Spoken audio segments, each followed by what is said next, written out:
Na yebité na RTNC na onatra. Ce qu'il faut passer la DG na bango batsa le boko le colo parce que il y a personne pour eux à Zamala. Moi je connais personnellement madame Sylvie Lengue. Sérénité, na sérieux naïe, l'intégrité et tout. Je vois mal que nos kangaï na mes gestions. Et ça impossible. L'État lui a donné confiance parce qu'à Yebi maman Sylvie. 16 mois où il y a un paiement et à 16 mois où maman Sylvie a coûté. Tu appelles la RTNC qui la moto DG Sylvie Lengue. On appelle si moto en tout cas. Qu'est-ce qui se passe dans la chaîne nationale? Olobi? Sur le dossier. Na yebité na RTNC na onatra. Ce qu'il faut passer la DG na bango batsa le boko le colo parce que il y a personne pour eux à Zamala. Moi je connais personnellement madame Sylvie Lengue. Naïe bien la sérénité, la sérieux, l'intégrité et tout. Je vois mal que nos kangaï na mes gestions. Et ça impossible. Le chef de l'État lui a donné confiance parce qu'à Yebi maman Sylvie Lengue. Mais la RTNC n'a jamais eu une personne. Ils n'ont jamais eu une personne. Non, mais attends. Rien ne marche en fonction de quoi Moutoutou a un salaire. Salaire et bimarabake na banque. 16 mois où il y a un paiement et à 16 mois où maman Sylvie a coûté. Tu devines même. Et où tu as madame Kitoko di Bambou. Et où tu as Kipolongo. Et où tu as Nani. Kolomoyi et tout qu'on sort là. Elle n'est pour rien. Elle cherche le voisin moyen à réguler ça. Il y a tant soit peu. Prenons l'exemple, la coordonnatrice, il y a RTNC2. Elle se réveille un beau matin et commis ça par-ci, par-là, que Madame Sylvie Lengue a eu charge, il y a rentrée scolaire, il y a RTNC2.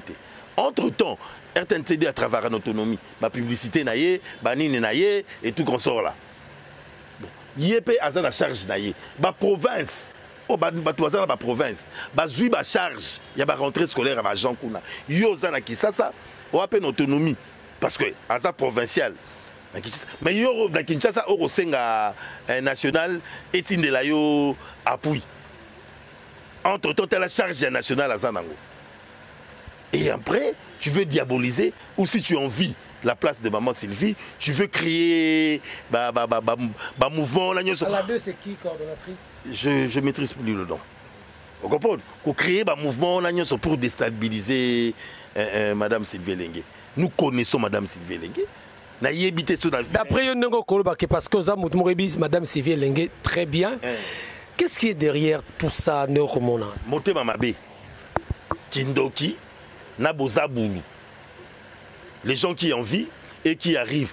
Attaque ou tu y aux Alakata RTNC, au comité DG, aux Akama, Nabi a dit Bamba ou Tawap. RTNC. Aki ma bête. Qui polonga ou Tawap. Kaka na RTNC. Babenga e Mouyibi. Kolomoni ou Tawap. Kaka na RTNC. Bon, Sylvie Bato aussi di Bandaye.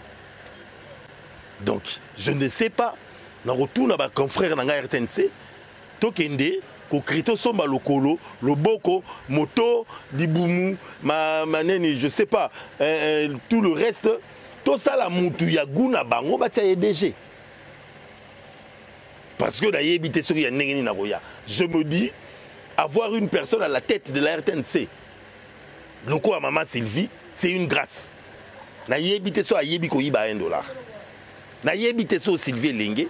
Ayebi ndenge ba yibaka $1 banda ba elenge nyonso ndenge na yebeli bango banda na Sylvie pe à son âme nani Myriam Yami Freddy CD Solange Nora Bob consort. Je connais tous les elenge d'ayebi ndenge ba koli ndenge. Et puis quelle est la personne qui a plus dure na bango nyonso? Quelle est la personne qui est sérieuse na bango nyonso? Quelle est la personne qui est sereine, qui est intègre? Puis il y a entouré na batrokola o waza intègre le rôle là Didier Mbouyi. Bon yebi sangai RTNC luka bato ndeni. De la bondoki. Eza bondoki. Ba luka bato ya ndenge nini?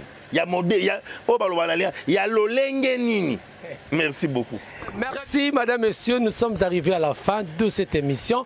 Le plaisir a été pour moi de recevoir pour vous Dédé Amouli, Ouazali, analyste politique, en tout cas à Pessi Makanisnaï par rapport à la question de l'ère, je crois. Vos remarques et vos suggestions seront toujours le bienvenu. Vous s'abonner massivement à la chaîne Nabino Congo Suisse Télévision. N'oubliez pas la cloche des notifications pour ne rien rater comme activité prochaine à la chaîne Nabino. Alors, ceux qui nous ont prochainement, ciao. Yabino yango donc musu se zati donc boko senti bilei nango boko découvrir masolo ebele boko mona makambo ebele donc sepelisa bino elongola bino mwa basusi banini donc site na bino yango